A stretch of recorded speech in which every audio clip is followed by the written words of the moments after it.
नमस्कार, मैं जनमुक्ता श्रेयम गौतम। मद्रास हाईकोर्ट ने एक बार फिर से राज्य सरकार के अरमानों पर पानी फेर दिया है और सख्त फैसला सुना दिया है कि त्रिपुरनकुंद्रम की पहाड़ी पर जो दीप थून बना हुआ है,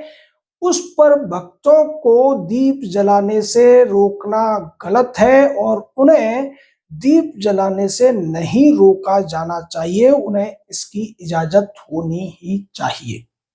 इस मामले में राज्य सरकार, वक्फ बोर्ड, दरगाह कमेटी और राज्य सरकार के कई डिपार्टमेंट याचिका लेकर हाईकोर्ट पहुंचे थे और उन्होंने सिंगल जज की बेंच,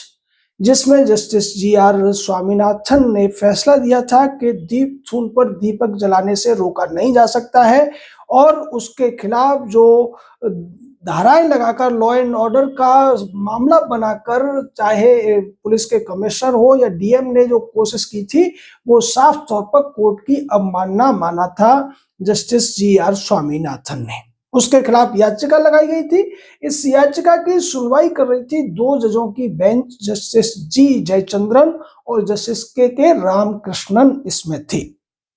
इन जजों ने भी साफ तौर पर फैसला देते हुए कह दिया है कि जो राज्य सरकार है, ये जो काल्पनिक भूत बनाने की कोशिश करती है, काल्पनिक एक हवा बनाने की कोशिश करती है लॉ एंड ऑर्डर का, उसका बहाना लेकर भक्तों को या नागरिकों को उनके अधिकारों के प्रयोग करने से नहीं रोक सकती है। और भारत के संविधान के द्वारा हर व्यक्ति को अपने अपने जो धार्मिक रिचुअल्स हैं, संस्कार हैं, उन्हें करने की छूट मिली हुई है। और ये जो एक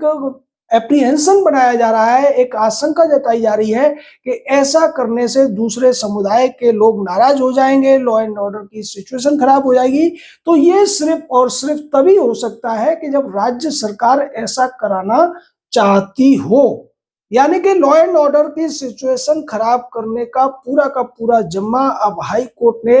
राज्य सरकार के ऊपर ही रख दिया है और साफ कर दिया है कि राज्य सरकार जानबूझकर ऐसी परिस्थितियां पैदा कर रही है जिससे दोनों समुदायों के बीच में खाई उत्पन्न हो, उनके अंदर दूरियां उत्पन्न हो, जबकि राज्य सरकार का रोल तो ऐसे मामलों में एक ब्रिज का काम करने वाला होना चाहिए।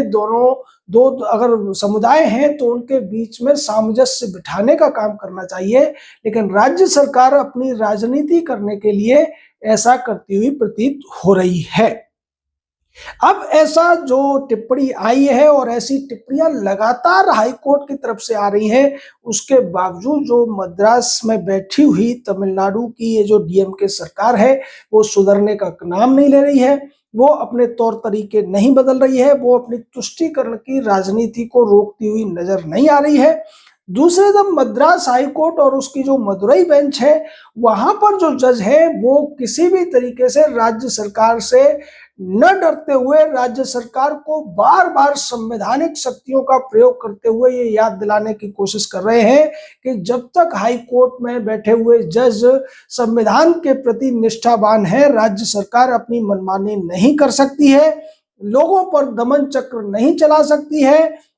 लोगों के उनके जो मौलिक अधिकार हैं उन्हें प्रयोग करने से वंचित नहीं कर सकती है। और हम भी आपको बार बार बताते रहते हैं कि देश के अंदर मद्रास हाईकोर्ट इस मामले में नंबर 1 पर चल रहा है, जहां से बार बार लगातार संवैधानिक और न्यायपूर्ण फैसले सामने आ रहे हैं। अभी हमने पिछले दिनों आपको 2 फैसले बताए थे जस्टिस सुब्रमण्यम और जस्टिस धनवल के, जिन्होंने सबक्कू मीडिया के संपादक को भी इंटरिम बेल दी थी और बाद में थिरू बराकी करके एक और ऐसे ही यूट्यूब जर्नलिस्ट थे, उनको भी छोड़ा था, जिनके ऊपर तमाम झूठे आरोप लगाकर उन्हें अंदर कर दिया था तमिलनाडु की सरकार ने। और ये जो मामला आया है इसमें भी, और उससे पहले एक और मामले में जस्टिस एस श्रीमती ने भी बड़ा फैसला दिया और उन्होंने भी राज्य सरकार की नीतियों, उसके तौर तरीकों पर सवाल उठाए थे। अब बड़ा प्रश्न ये है कि इतने सारे हाईकोर्ट के फैसले राज्य सरकार के खिलाफ आ रहे हैं, उसके बावजूद राज्य सरकार अपनी मनमानी करने से नहीं रुक रही है, अपनी तुष्टीकरण की राजनीति करने से और समाज के लोगों को बांटने की अपनी नीतियों से पीछे नहीं हट रही है, तो फिर सुप्रीम कोर्ट इस पर स्वतः संज्ञान क्यों नहीं ले रहा है? जो सुप्रीम कोर्ट इस डीएमके के नेताओं के तमाम आपत्तिजनक बयानों को अभिव्यक्ति की स्वतंत्रता बताकर छोड़ देता है, वो उदयनिधि मारन जब ये कहता है, उदयनिधि स्टालिन जो बेटा है इसका, एमके स्टालिन का, वो कहता है कि सनातन एक डेंगू है, सनातन को बीमारी की तरह मिटा देना चाहिए, उसको भी वो अभिव्यक्ति की स्वतंत्रता में मान लेते हैं। दूसरी तरफ राज्य सरकार की मनमानियों के ऊपर सुप्रीम कोर्ट कोई स्वतः संज्ञान नहीं लेता है। और सुप्रीम कोर्ट में जब राज्य सरकार राज्यपाल द्वारा बिलों को रोके जाने का मामला लेकर जाती है, तो जिस तरीके का फैसला 2 जजों की बेंच ने लिया था, वो न केवल आपत्तिजनक था, असंवैधानिक भी था, और उसकी वजह से देश में एक नए तरीके का संवैधानिक संकट भी पैदा होता हुआ नजर आ रहा है। अब ये जो हाईकोर्ट के तमाम फैसलों को भी अगर राज्य सरकार नहीं मान रही है, तो जिम्मेदारी सुप्रीम कोर्ट की बनती है कि वो राज्य सरकार के खिलाफ कोई ना कोई कड़ा आदेश पारित करे, जिससे लगातार राज्य सरकार जो मौलिक अधिकारों का हनन कर रही है, जो तमाम दूसरे चीजों को अपने तरीके से चलाने की कोशिश कर रही है, जनता के बीच में वैमनस्य पैदा करने की कोशिश कर रही है, मनमानी पर तुली हुई है, उस पर अंकुश लग सके। क्योंकि हाई कोर्ट के जज तो ऐसा करके कोशिश करके लगातार देख ही रहे हैं, लेकिन उसका कोई असर राज्य सरकार पर होता हुआ दिखाई दे रहा है, ये लग नहीं रहा है। और जिस तरीके से राज्य सरकार के जो अधिकारी हैं, वो भी हाई कोर्ट की अवमानना करने से पीछे नहीं हट रहे हैं। तिरुपरम कुंद्रम के मामले में ये पहले भी देखा जा चुका है कि हाई कोर्ट के आदेश के बावजूद वहां के मदुरई के जो पुलिस कमिश्नर थे, वहां के जो डीएम थे, उन्होंने साफ तौर पर दीप प्रज्वलन का जो कार्तिकेय दीपम का प्रोग्राम था, उसको होने नहीं दिया था।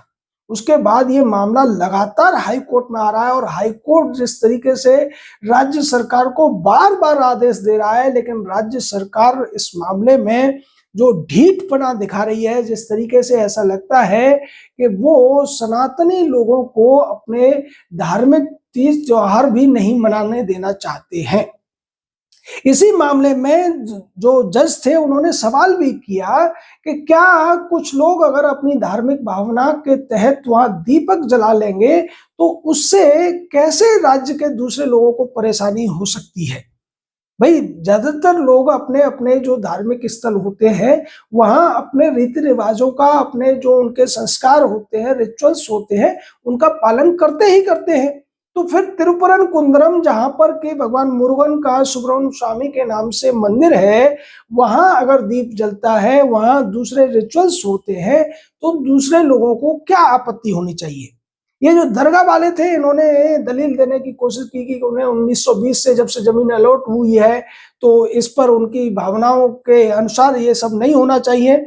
तो इस पर जजों ने कहा कि आपको थोड़ी सी जगह अलॉट हुई है, ये पूरी पहाड़ी भगवान मुरुगन के मंदिर के तहत आती है, और आप ये कैसे कह सकते हैं कि इस जगह दीप जलेगा, इस जगह नहीं जलेगा।